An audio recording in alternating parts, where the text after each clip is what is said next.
Point 10.05. C'est la période de questions du public.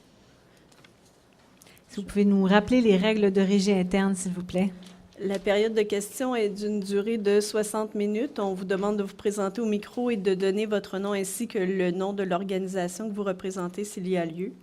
Tant que toutes les personnes inscrites au registre n'ont pu s'exprimer, une personne ne peut poser qu'une seule question et les questions sur un même sujet sont limitées à 3. Et on vous demande d'éviter autant que possible les préambules pour permettre d'entendre le plus grand nombre de citoyens et de vous adresser à la présidente, Mme Thioulier, qui redirigera vos questions au besoin. Merci. Merci. Alors, nous allons commencer par Mme Gisèle Comtois. Bonsoir. Vous pouvez vous avancer au micro. Alors, bonsoir. Bonsoir. C'est ça. Moi, mon nom, c'est Gisèle Comtois. Je suis citoyenne de Ahuntsic et puis je suis membre aussi du comité citoyen MEAC, Mobilisation Environnement Ahuntsic Quartier-Ville.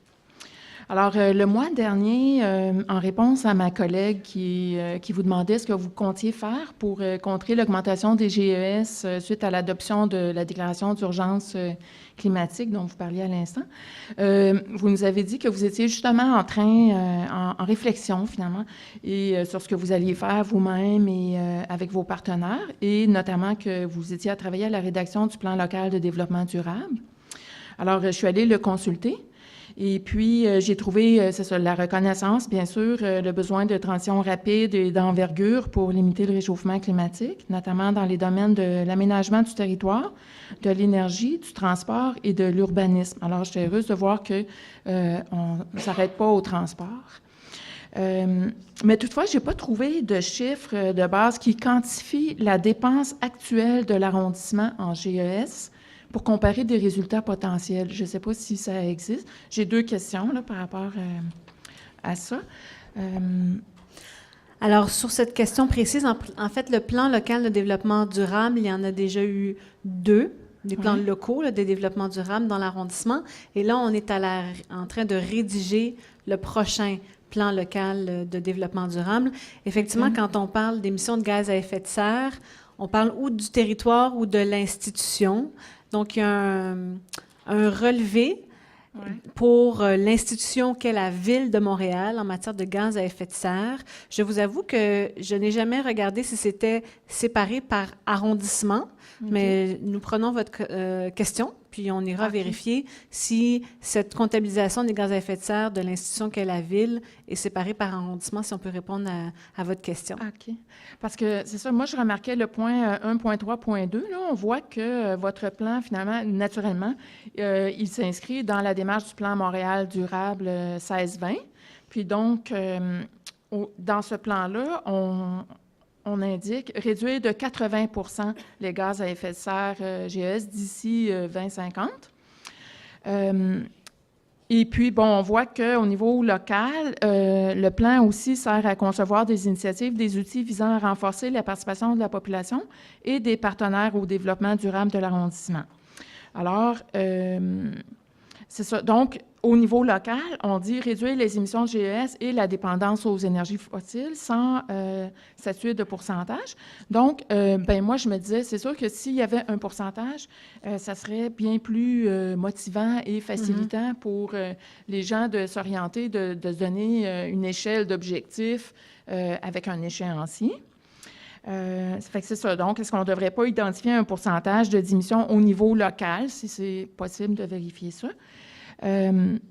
Et puis aussi, est-ce qu'il ne devrait pas y avoir, donc, si on avait ce calcul-là, ensuite, on pourrait aller vers un calcul pour identifier la dépense en GES par secteur, comme au niveau résidentiel, au niveau industriel, commercial et transport, dans l'arrondissement. Ce qui fait qu'on pourrait se fixer des cibles par secteur et puis pouvoir quantifier alors les résultats, ce qui serait stimulant pour les gens, puis qui donnerait aussi une forme de contrôle pour voir comment on avance, parce que là, j'ai vu, on a des exemples de moyens qu'on peut mettre qui sont très parfaits, mais on ne saura jamais si ça joue, en fait, quels sont les éléments. Puis, bon, je sais qu'il y a des outils pour identifier combien de GES on dépense là, comme individu. On peut aller sur un site, puis là, on calcule avec si on voyage ou pas, nos habitudes de vie, tout ça. Fait que je ne sais pas si au niveau d'une institution ou d'un quartier, c'est possible de le faire. Écoutez, on est justement en ce moment, comme je vous disais, en train de réfléchir à notre plan local de développement durable pour l'arrondissement. Et on n'est pas rendu dans ce fin détail. Ceci dit, merci de nous apporter des souhaits et des demandes et on pourra voir de quelle façon on peut le traiter. OK. Juste une petite dernière question. Alors, est-ce que vous savez dans combien de mois on peut s'attendre à avoir... Est-ce que c'est au prochain conseil qu'on va en savoir plus ou ça va être... Non, pas tout de suite au prochain conseil. Okay. On n'a pas encore l'échéancier, là, mais on pourra vous le partager. OK, d'accord. Merci. Merci. J'appellerai maintenant M. Manuel Fonseca.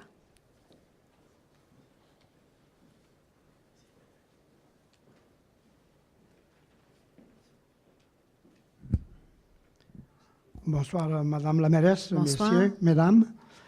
Alors, je suis résident d'Antique depuis 48 ans et depuis 49 ans comme commerçant. Alors, je ne vous apprendrai rien en disant que cet hiver a été difficile pour tout le monde. Et par contre, je me suis aperçu à un moment donné que de mon côté de la rue, il neigeait plus que de l'autre côté. Alors, au début, je dis, qu'est-ce qui se passe? Il y a une grosse tempête encore. Alors, ça n'a pas été long. J'ai compris ce qui se passait. Le déneigement se fait et la neige est toute déportée du côté est de Christophe Colomb. Là, pour nous situer, Christophe Colomb, c'est une longue rue. Donc, vous parlez de Christophe Colomb entre quelle rue et quelle rue? Entre Sauvé, au Soriol et Henri Bourassa. Toute la neige est transporté du côté est. Alors moi, je demeure tout près de Henri Bourassa. J'ai un arrêt d'autobus juste devant ma porte.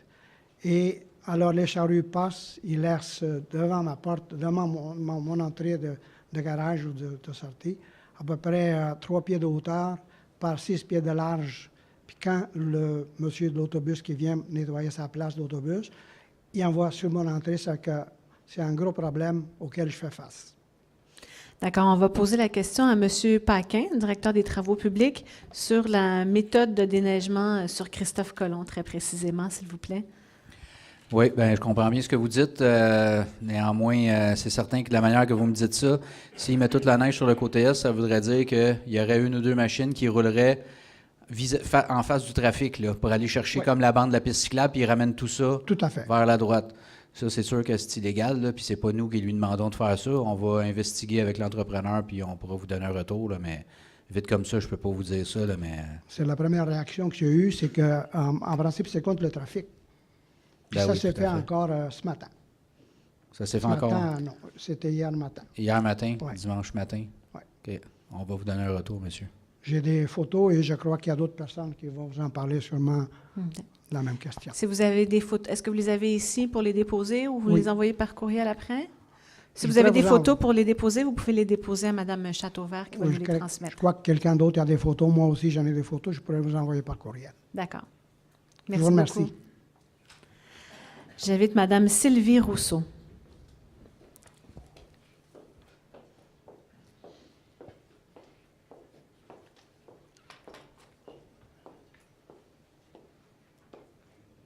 Bonsoir. Bonsoir.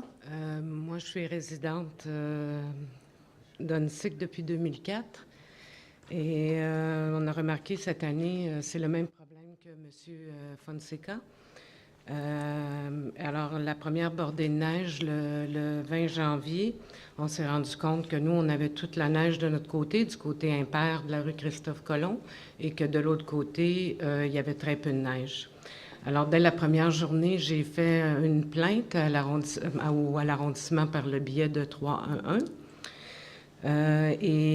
Ça a pris exactement 18 jours pour que quelqu'un me rappelle. J'étais absente à la maison. Alors, en résumé, c'est M. Maxime Sauvé, contremaître, qui m'a laissé un message. Et en résumé, son message, c'était des impressions seulement qu'on avait. Et il m'a surtout parlé de la piste cyclable, qu'il y avait peut-être que le déneigeur, c'était pour sauvegarder la piste cyclable en face. Peut-être que c'était ça, mais c'est impossible qu'on mette toute la neige de notre côté. Il m'a même expliqué que c'était impossible avec une déneigeuse, que les lames pouvaient être seulement d'un côté, ils ne pouvaient pas être de l'autre côté. Alors moi, je vais déposer une série de photos. J'en ai environ 300, mais j'ai pris les plus explicatives. Fait que je veux déposer ça. Oui, vous pouvez les déposer à Mme Châteauvert, s'il vous plaît, puis elle fera des copies pour les élus et les responsables. Et je vais déposer le transcrit du message téléphonique de M. Sauvé. Et j'ai toujours l'enregistrement avec moi. D'accord. Donc là, c'est sûr qu'on n'a pas de réponse à vous donner ce soir. On prend connaissance du dossier. Ceci dit, il y a des gens à l'arrondissement, je comprends, qui connaissent déjà le dossier. Alors, on va faire un suivi avec M. Paquin pour voir qu'est-ce qui se passe avec l'entrepreneur sur votre rue. Je peux vous expliquer brièvement ce qui se passe parce qu'il y a des photos qui ont été prises à 3h40 du matin.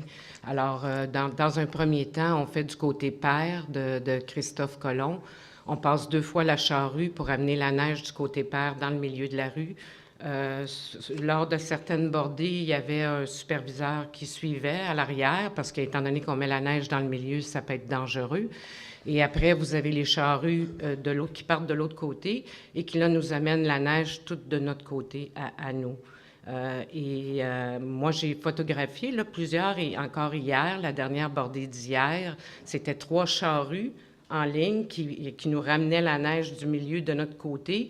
Et après, il y a 2 autres charrues qui nous ont poussé la neige. Alors, je ne sais pas si vous pouvez imaginer, là, mais c'est 5 charrues qui passent et c'est toute la pesanteur de la neige que nous, on a. Et on regarde de l'autre côté, vous allez voir avec les photos, il y a des petits flocons, et on ajoute à ça, à chaque bordée de neige qu'on fait, la priorité, c'est de déneiger du côté père de la rue. Et nous, on attend quelques jours après pour qu'on se fasse déblayer, nous, nos montagnes de neige. Alors, ma question, c'est est-ce qu'on va faire les frais encore de ça très longtemps? Écoutez, on va faire le suivi avec M. Paquin, avec votre élu local aussi, M. Normand, qui pourra vous revenir par la suite. Merci. Merci. Madame Audrey Véronneau.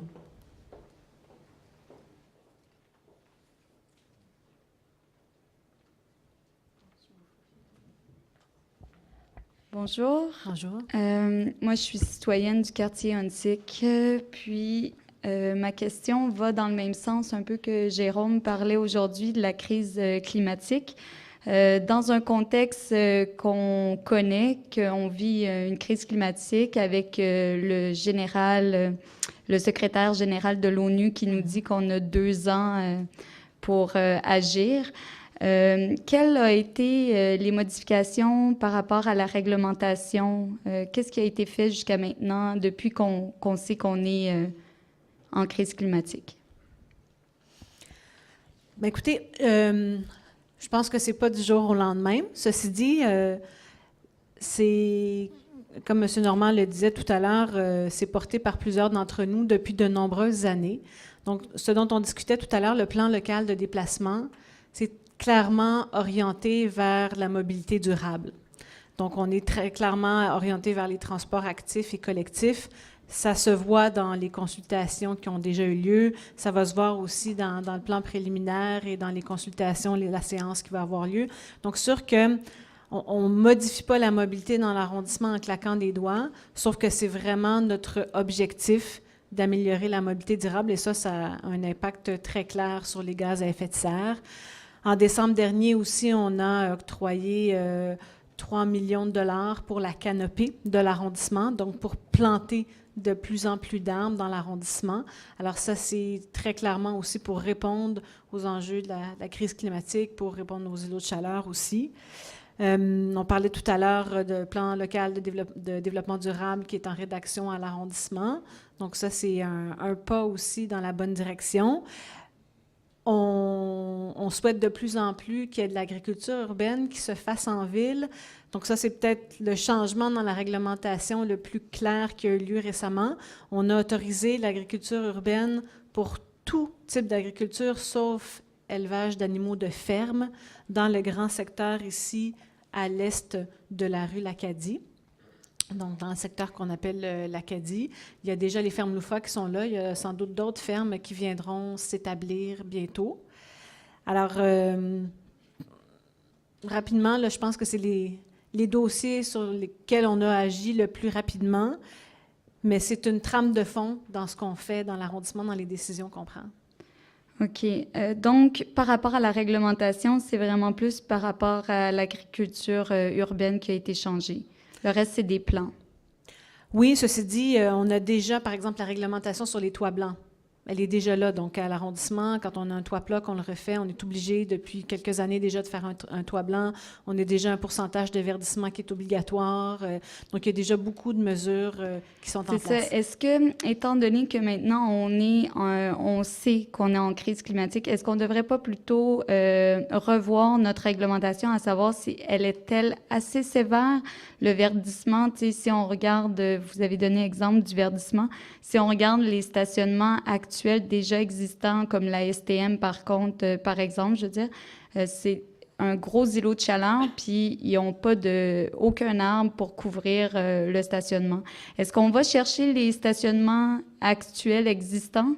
Alors, ce qu'il faut savoir, c'est que l'arrondissement, on réglemente pour le futur. Donc, la réglementation pour le stationnement, c'est qu'il doit y avoir 40 % du stationnement qui soit recouvert par de la canopée. C'est quand même assez important. Mais ça s'applique que pour les nouveaux. Excusez-moi, oui, c'est ça. J'ai On n'a compris. pas le droit d'aller voir quelqu'un puis de dire « Hey, ton stationnement, c'est un îlot de chaleur, peux-tu planter des arbres, s'il te plaît? » Ça se fait pas comme ça. Il faut que la personne vienne faire un projet, donc ou un nouveau projet ou un projet de transformation. Et c'est la même chose pour les bâtiments. C'est la même chose pour le verdissement devant chez quelqu'un. Donc, on met la réglementation dès maintenant pour le futur. Mais on ne peut pas aller rétroactivement, ou sinon c'est des projets qui se font plutôt avec, par exemple, la Sauverdi. La Sauverdi travaille avec des entreprises privées ou avec des institutions pour les aider à planter des arbres sur leur terrain. Et nous, la Ville, on contribue à la Sauverdi, donc on aide de cette façon-là, mais on ne peut pas obliger les gens à modifier leur terrain de stationnement s'ils n'ont pas de projet de le faire en ce moment. Dernier point, en fait, je pense que dans la mesure où on vit l'îlot de chaleur, que les gens autour du stationnement vivent les problèmes, on pourrait sûrement changer la réglementation ou quelque chose pour aller chercher ces gens-là, parce qu'un droit acquis, mais qui emmène des problèmes, qui emmène une répercussion au niveau de la chaleur, justement, avec les citoyens autour, devient un droit acquis qui est pas acceptable, surtout en ce moment. Donc, surtout en sachant que ça va aller de plus en plus chaud, il va faire de plus en plus chaud, donc beaucoup plus d'îlots de fraîcheur qu'on a besoin. On va avoir aussi des pluies tropicales, donc des stationnements, une mare de stationnement, ça fait en sorte que l'eau va directement dans les égouts et tout ça. Fait qu'il faut essayer de trouver un moyen d'aller les chercher, je pense, ces gens-là. Donc, voilà. Vous avez mentionné le terrain de stationnement de la STM. M. Parizeau souhaite vous en parler plus précisément. Okay. Je voulais juste vous parler, c'est ça, du terrain de stationnement de la STM. Il y a le terrain de stationnement de la STM, puis il y a aussi, juste ici en arrière, le terrain sur Meilleur qui va se redévelopper en stationnement. Le propriétaire qui est juste là sur Chabanel, a acheté le terrain de stationnement derrière pour pouvoir offrir des stationnements aux gens de Poste Canada. Votre conseiller municipal, là, Jérôme Normand, et moi, on a travaillé très, très fort pour que les deux terrains soient développés avec la canopée à 40 %, puis qu'on soit le plus possible proactif dans la mise en place de ces deux stationnements-là. Puis je vous dirais que dans le cas de la STM, ça a été une lutte acharnée avec M. Blais et M. Normand.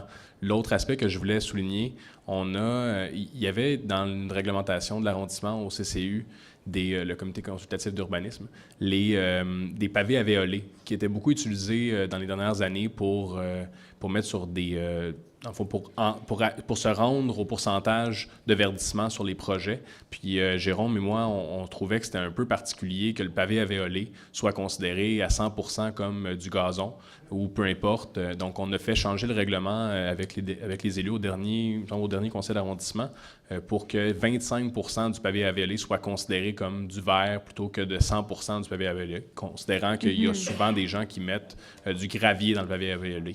Donc, on est proactif. On voit à chaque fois qu'il y a un projet qui est déposé au comité consultatif d'urbanisme avec Jérôme, on regarde continuellement pour qu'il y ait le moins possible de stationnement, le moins possible de béton dans les projets. Donc, on travaille très, très fort de ce côté-là aussi. OK. Bon, mais parfait. Puis, je me demande, en fait, avec tout ça, est-ce qu'on va pouvoir réussir à atteindre les cibles du GIEC? J'en doute, là. Je ne sais pas si vous êtes comme moi, mais... Puis en fait, ça nous appartient tous. Ça appartient à l'arrondissement, ça appartient à la ville, mais ça appartient aux résidents aussi, aux citoyens, d'où le pacte, tout le monde doit s'engager. Donc, il faudrait les sensibiliser plus aussi, peut-être. Oui, chacun Ils ne fait sont pas son conscients voilà. de ce qui arrive. Bon, mais merci beaucoup. Merci. Monsieur Claude Bertrand.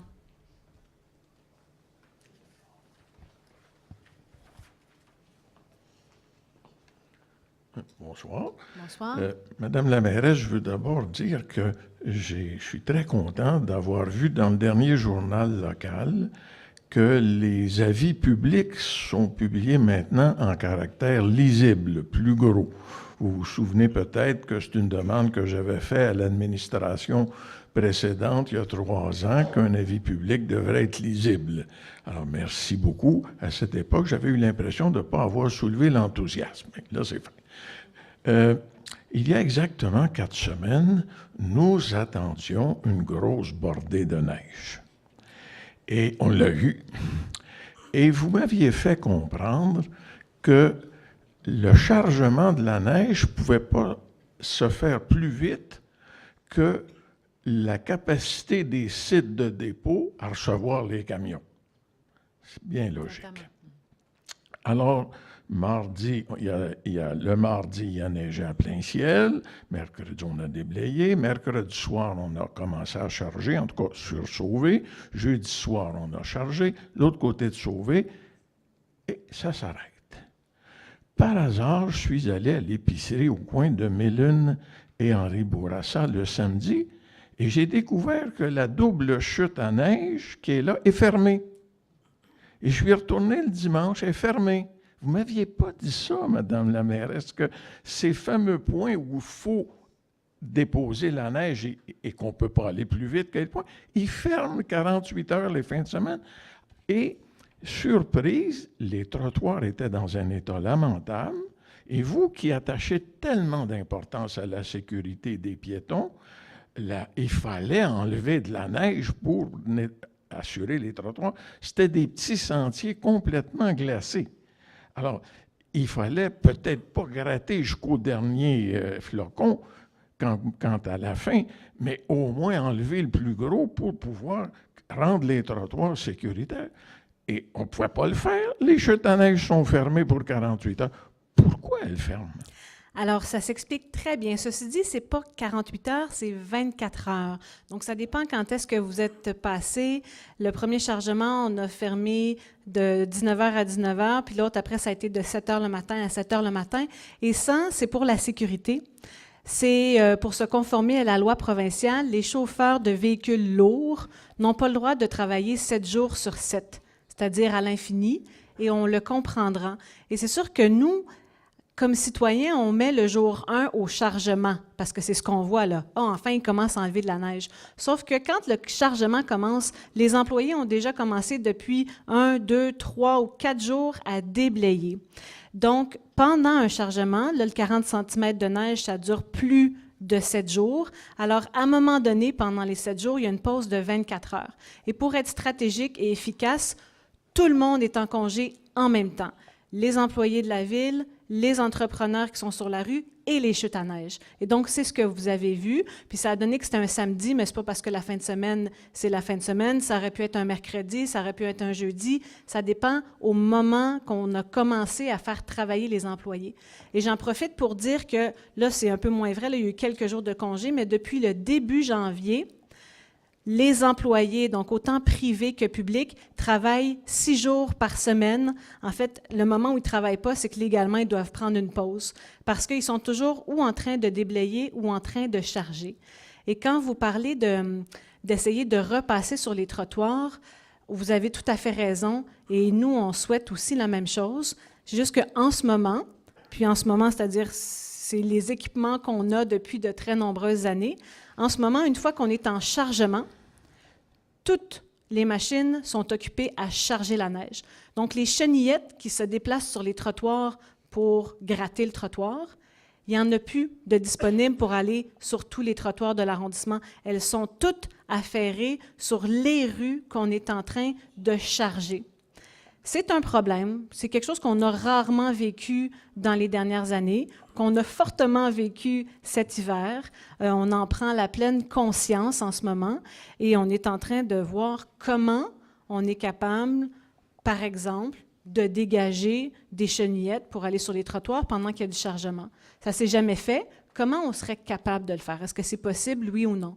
Et durant le chargement, comme ce sont les mêmes machines qui déblaient aussi, bien, en fait, en 2 semaines, là, on a chargé 40 cm plus 12 cm. Hein, à peu près, c'est ça qui est arrivé. Donc, en l'espace de 14 jours, là, on a chargé 52 cm. On a enlevé cette neige-là.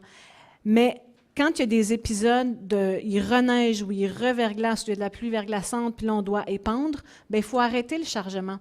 Donc, c'est pour ça que le premier chargement de 40 cm a été assez long. Parce qu'on a dû arrêter à un moment donné pour dire « Oh, là, il est en train de tomber d'autres choses. Il faut envoyer nos machines faire ça. » Alors, c'est le déneigement, je peux vous dire avec M. Paquin, on en parle beaucoup. C'est une science. Il y a des opérations à modifier, mais il y a des choses qui s'expliquent. Effectivement, la pause de 24 heures, elle est légale et elle est souhaitable pour que les gens puissent se reposer. Et c'est connu, ça, Madame la mairesse, que ces jours-là, on le sait. Mais ça a commencé le mardi soir à neiger, mardi après-midi, mardi soir, mardi, mercredi, jeudi, vendredi à 19h, ça s'arrête. Ça ne fait pas 6 jours. C'était samedi à 19h la première fois. Samedi, ben 19h moi, je suis à passé le dimanche, 19h. samedi matin ou midi, puis les doubles chutes à neige étaient fermées. Puis je suis repassé pour voir le dimanche après-midi, puis les doubles chutes à neige étaient fermées. Puis je suis allé voir la fin de semaine suivante. Puis c'était la même chose. Samedi, c'était fermé et dimanche, ça l'a rouvert le soir. Alors, M. Paquin peut peut-être, mais j'ai mal vu peut-être, mais moi, je suis convaincu que les 2 samedis et les 2 dimanches, la double chute à neige était fermée. Alors, M. Paquin va vous expliquer, oui. M. Bertrand, je suis sûr que vous avez très bien vu. Par contre, je peux vous assurer, je peux vous garantir que la pause est de 24 heures. Il y a juste une nuance, par exemple. À la chute Méline, de nuit, il y a 2 contrats qui vont là, puis de jour, il y en a seulement un. Donc, ça se peut que si vous passez à 10h14 le matin, qu'il soit à la pause, qu'il n'y ait pas de camion à ce moment-là, mais il y a des petits gars puis des petites filles dans la cabane, puis le gars dans la pépine, il doit être assis là, au moins le samedi ou le dimanche. C'est sûr et certain qu'on n'a pas arrêté 48 heures, ça, je vous le garantis. Puis le fait que vous disiez que là, on arrête vendredi, il commence à neiger le mardi, les employés, là, c'est pas comme des entrepreneurs, là. Moi, mes employés, là, ils sont en temps régulier assis le lundi matin à la cafétéria à 6h30 à attendre de travailler. S'ils ne font pas de la neige, là, ben, ils font de l'asphalte, ils font de l'aqueduc, ils font d'autres choses, là. Donc, le temps est comptabilisé à partir de là. Puis s'ils ont eu le malheur de travailler le dimanche, parce que là, il fallait faire un sablage trottoir ou peu importe, des opérations, bien là, le temps, il commence là. Donc, c'est là qu'il commence le début du cycle. Fait que ça se peut que le vendredi, là, ou même le jeudi, on soit à côté, on est obligé d'arrêter parce qu'on est rendu à 70 heures, puis la 7e journée, on dépasserait les heures. Donc, il y a plein de facteurs, mais soyez assurés que les opérations sont arrêtées seulement à 24 heures. Ça, je vous le garantis. Merci. Ce matin, Merci. Madame la mairesse, l'arrondissement Saint-Léonard a commencé à charger ce matin à 7 heures. Cet après-midi, Crémazie était déblayé dans Saint-Léonard et pas dans Huntsic. Nous, on vient de commencer ce soir à 7 heures. Pourquoi on est moins fin qu'à Saint-Léonard? Nous, les gens d'Huntsic, là, on est moins bon que les gens de Saint-Léonard? On n'est pas bon. Il y a certains arrondissements qui ont commencé à 7 heures, d'autres matin. arrondissements qui commencent à 19 heures. Monsieur Paquin, je ne sais pas si vous avez Pourquoi on une n'a clause pas très commencé à particulière pour aujourd'hui, mais c'est vraiment à peu près moitié-moitié les arrondissements, là. C'est sûr que le décret officiel est à 19 h ce soir. On aurait eu l'option de commencer ce matin si on avait voulu. Pour divers facteurs, peut-être qu'à Saint-Léonard, là, ils ont plus de la facilité que c'est en régie. Ils font seulement venir quelques camions, ils décident de faire crémazie, il n'y a pas d'auto de stationner. Donc, pour le premier quart de travail, ils font toutes les rues, ils n'ont pas besoin de faire des pauses planches. Nous autres, la plupart des endroits, ça prend une pause planche officielle. Notre bout de crémazie, c'est un entrepreneur. On ne peut pas lui dire « mobilise-toi avec 32 camions pour venir faire juste un bout de crémazie, puis là, tu t'en retourneras chez vous, puis tu reviendras demain pour faire le reste. » Vous comprenez? Fait que on ne peut pas demander l'impossible quand ce n'est pas fait en régie. En régie, on a plein de flexibilité pour faire un paquet d'opérations, mais les entrepreneurs sont plus comme régis par le fait que soit on y va ou on y va pas, là. Je ne peux pas vous dire ce qui se passe à Saint-Léonard, mais d'après ce que vous me dites, là, c'est probablement juste ça, là. Mais on aurait le droit, nous, de commencer avant que M. Parenteau siffle. Non. Non. On ne peut pas. Est-ce qu'on pourrait suggérer qu'éventuellement, au conseil municipal, on modifie la loi qui avait été faite sous l'administration précédente pour forcer, vous savez qui, à finir par déneiger, pour dire qu'on peut commencer, que M. Paquin, ici, là, il est assez fin pour décider quand est-ce que nous, on commence. Dernière petite chose, Mme la mairesse, est-ce que vous avez l'intention de marquer dans vos priorités, de prendre des moyens pour que l'hiver prochain, les trottoirs soient sécuritaires pour les piétons? On est en réflexion, effectivement, comme je vous ai comme répondu à votre deuxième question dans ma première réponse. Donc, en ce moment, c'est un manque de machinerie et de personnel qui sont en train de faire le chargement. C'est pour ça qu'on ne peut pas faire les trottoirs en tout temps. Mais là, on est en train de revoir les pratiques de déneigement, comment on peut faire mieux. Donc, oui, on est déjà en train d'y penser. L'hiver prochain, ça va mieux aller. En tout cas, on est en train de penser à faire en sorte que ça soit mieux l'année prochaine. Merci, Mme la mairesse. Mais on compte sur Dame Nature aussi pour nous aider un peu l'année prochaine. D'accord? J'inviterai M. Thomas Prudhomme.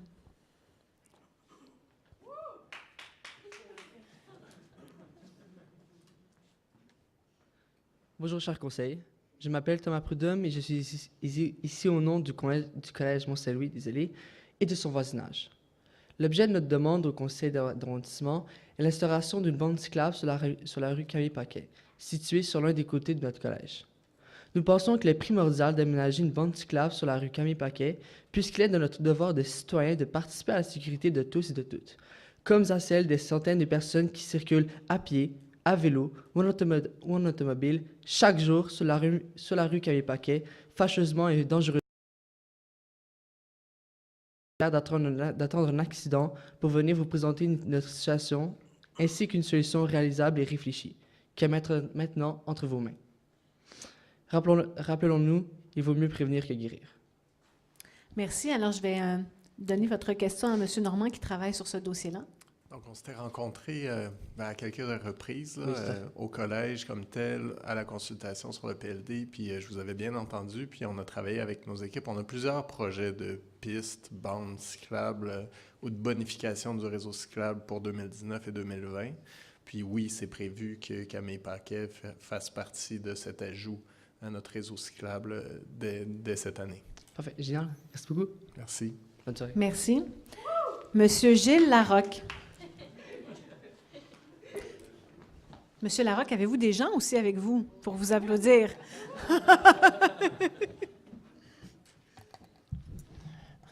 Bonsoir tout le monde. Bonsoir. D'abord, j'ai le goût d'appuyer un petit peu M. Bertrand, parce que la fin de semaine dont il parlait pour la chute à neige de Mélune, mais je dois avoir été aussi malchanceux que lui, parce que je suis allé au Jardin Mélune les 2 jours et la chute à neige était fermée, il y avait même les barrières. Et un autre élément qui me fait en sorte que je pense qu'il a probablement raison, parce que pendant 48 heures, nous autres, on est dans le corridor des camions de neige. Puis quand les 40 pieds commencent à ralentir pour tourner vers la chute à neige, c'est-à-dire prendre Henri Bourassa vers l'ouest, mais on les entend. Moi, je ne les entends pas, je me débranche. Mais mon épouse, ça la réveille souvent la nuit et pendant 48 heures, elle n'a jamais été dérangée. Donc, j'ai l'impression qu'il y a été 48 heures qu'il ne s'est pas fait de déneigement. En tout cas, ils ont pris d'autres rues que la rue habituelle avec leur camion. Bon. Ça, ce n'était pas mon objectif. Moi, je voulais vous parler un petit peu de votre plan présenté au dernier conseil. Dans la partie mobilité, là, je vais rejoindre notre spécialiste en mobilité. Dans les résultats atteints de 2018, d'abord, on me parle de construction de 27 saillies de trottoirs. Ils doivent tous avoir été faits dans les mêmes secteurs parce que dans ça, au Récollet, en tout cas, je ne fais pas toutes les rues, je ne les connais pas par cœur, là, mais il ne s'en est pas fait beaucoup dans ça, au Récollet. On prévoit en faire une trentaine en 2019.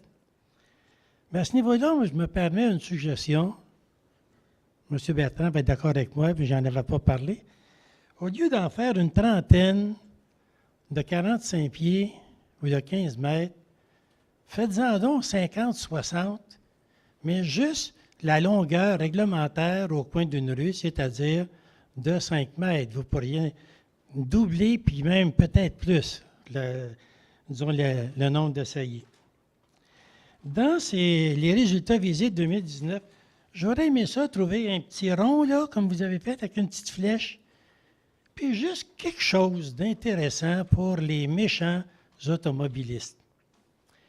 Tout ce qu'on leur demande, tout ce qu'on nous demande, nous les automobilistes, c'est paye quand tu renouvelles ton immatriculation, paye mais quand tu mets de l'essence dans ta voiture, puis c'est tout.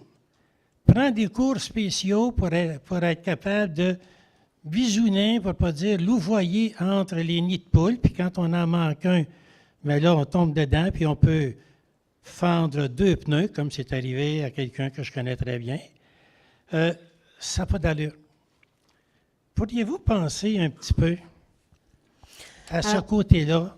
Les nids de poules, ils n'ont pas d'allure, puis je sais qu'il y a un hiver terrible, là. Ça, là, vous n'apprendrez pas ça. Mais depuis une semaine, à part que la neige d'aujourd'hui, il n'y avait pas grand neige à enlever. Alors, je vous invite, M. Larocque, pour les 27 saillies de 2018, on pourra vous fournir la liste. Et elles ne sont pas toutes de très grandes saillies. Ceci dit, des grandes saillies, ça permet de verdir aussi. Puis tout à l'heure, on parlait de l'urgence climatique. C'est une façon aussi de réduire les îlots de chaleur. Elles ne sont pas toutes de grande taille. Il y en a des plus petites. Donc, c'est quelque chose qu'on pourra vous transmettre.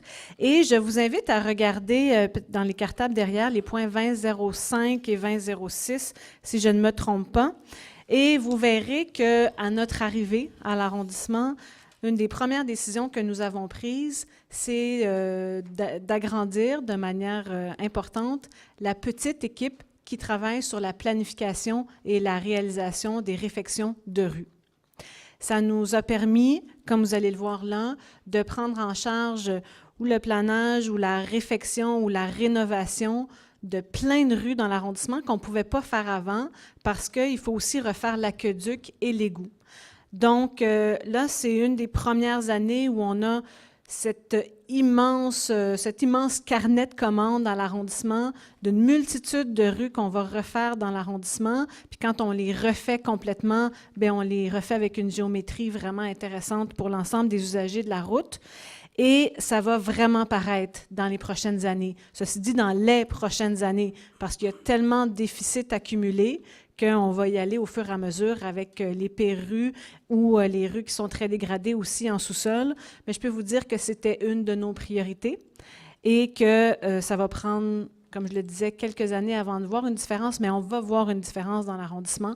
On va avoir des rues qui seront en meilleur état et ce sera bénéfique pour l'ensemble des usagers de la route. Maintenant, juste un petit point. Pourriez-vous être moins allergique au dos d'âne? Dans l'arrondissement, là, ça a l'air on est allergique à ça. On a fait 2 sur la rue Prieur il y a 10 ans. On n'a pas fait d'autres dans le Récollet. Et moi, bien, tous les jours, je passe à travers des arrondissements comme Védré-Saint-Michel, Rosemont, Plateau, puis merci Hochelaga.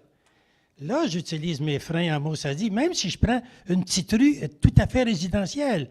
Il va y avoir 3 dos down, par exemple, entre Saint-Zotique et Beaubien, à peu près toutes les 20 quelques avenues qui sont là. Donc, comment ça se fait que chez nous, on ne peut pas faire ça, des dos down? Ça la ralentit en titille la circulation. Bien, il y en a plusieurs sur plusieurs rues. Ouh. On a, je pense, c'est quoi, 750 mesures d'apaisement de la circulation. Là, j'ai vu dans notre dernier bilan, là, c'est pas 750 dos down, là, mais 750 mesures d'apaisement de la circulation partout dans l'arrondissement, dont des dos down. Et chaque printemps, chacun des conseillers voit chacune des rues de son district qui a été analysée avec nos services. Les dos down, c'est une façon de ralentir la circulation. Il y en a d'autres aussi. Donc, on essaie d'utiliser une panoplie de moyens pour faire en sorte que la circulation soit apaisée et qu'on respecte maintenant le 30 km/h. Dites-moi où ils ont été mis les dos down comme les saillies, s'il vous plaît. D'accord, Merci. on vous fera parvenir l'information aux notes, s'il vous plaît. Merci. Alors, j'inviterai maintenant M. Jean Rémillard.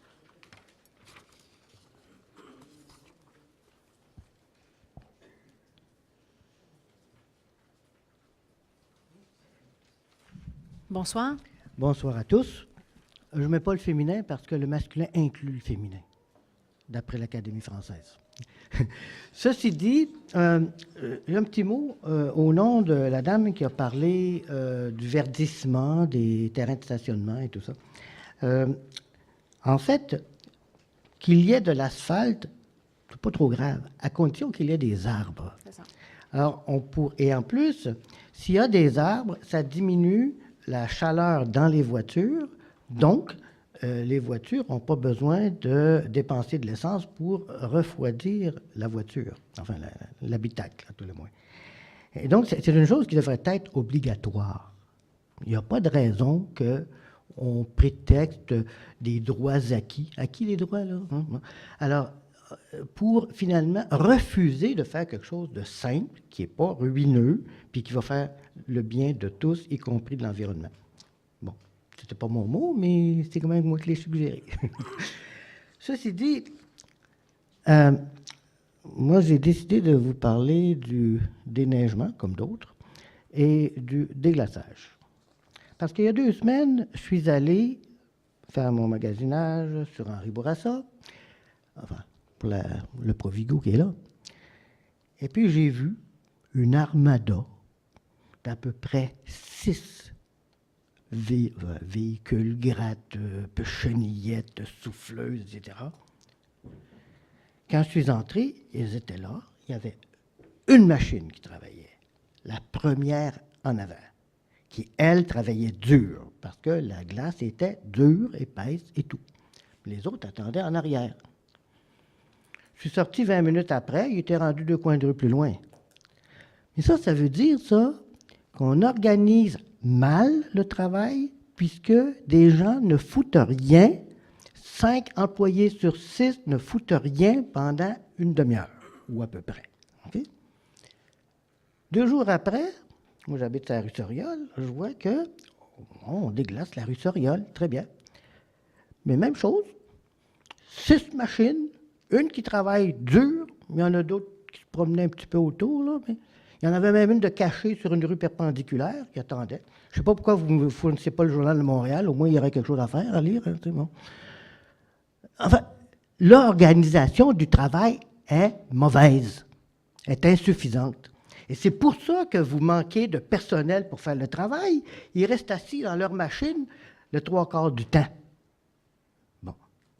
Moi, j'ai proposé, en 1998, après la crise du verglas, des façons de fonctionner différentes. Okay? Le Courrier d'Antique a publié 3 pages avec ce que je suggérais et des photos des inepties du système de déneigement.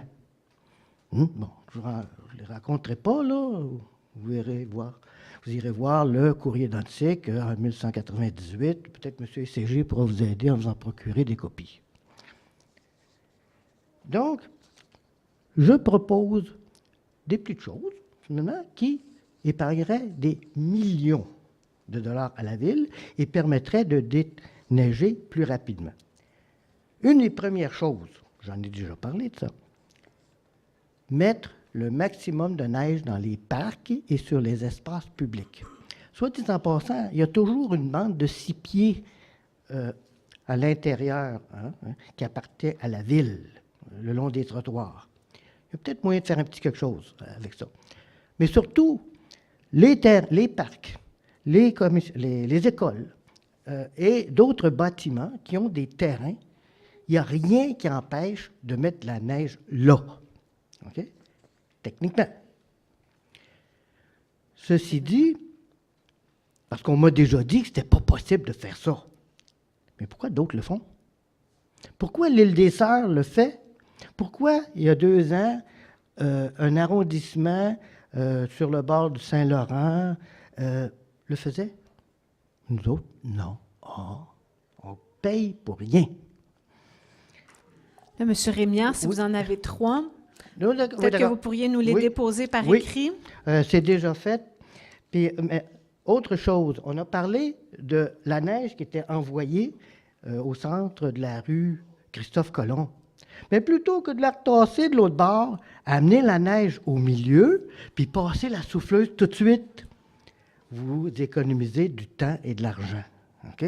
Puis votre rue, elle est dégagée rapidement. Et vous faites ça pendant qu'il neige. Du moment que votre bande de neige atteint 4 pieds, vous sortez ces souffleuses, puis là, vous le dégagez. Bon, ça, c'est une autre chose.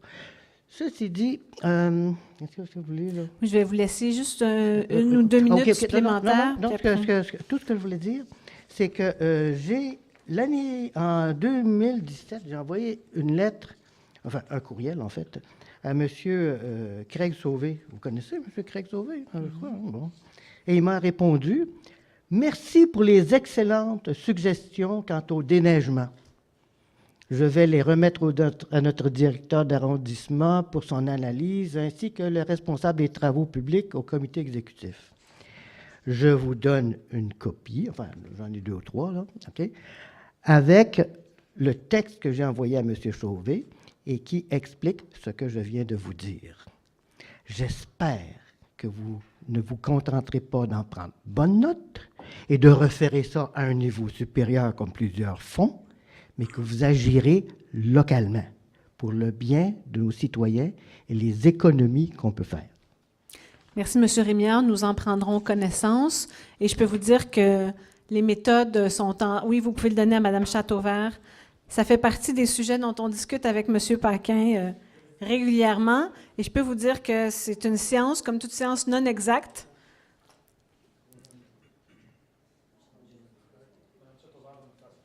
On a besoin... Merci, oui.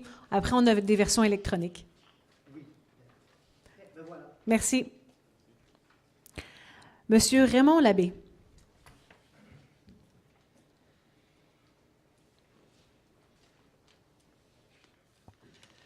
Oui, bonsoir. Bonsoir. J'aimerais savoir si le contrat de l'année prochaine dans mon bout, si le contrat est donné, là, c'est qui va faire la neige là, à partir de l'automne prochain?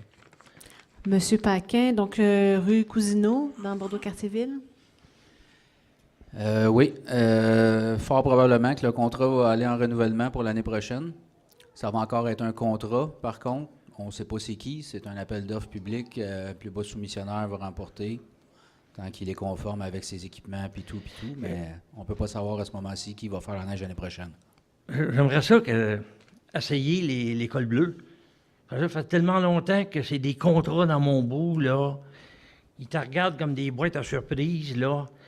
Il n'y a pas possibilité de... Alors, M. Paquin, je sais qu'on a certains secteurs de l'arrondissement par les employés, d'autres en contrat. Oui, c'est ça. On a une capacité limitée là, en régie là, de faire des contrats de neige. Là. On en a 2 sur les 9 qu'il y a présentement sur le territoire. Puis là, malheureusement, depuis quelques années, on n'a plus de personnel voirie attitré au Clos Pont-Gravé. Donc là, on serait très, très loin. Là, on est sur Henri Bourassa, là, en face, à côté de la SAQ. Puis on est sur Port-Royal.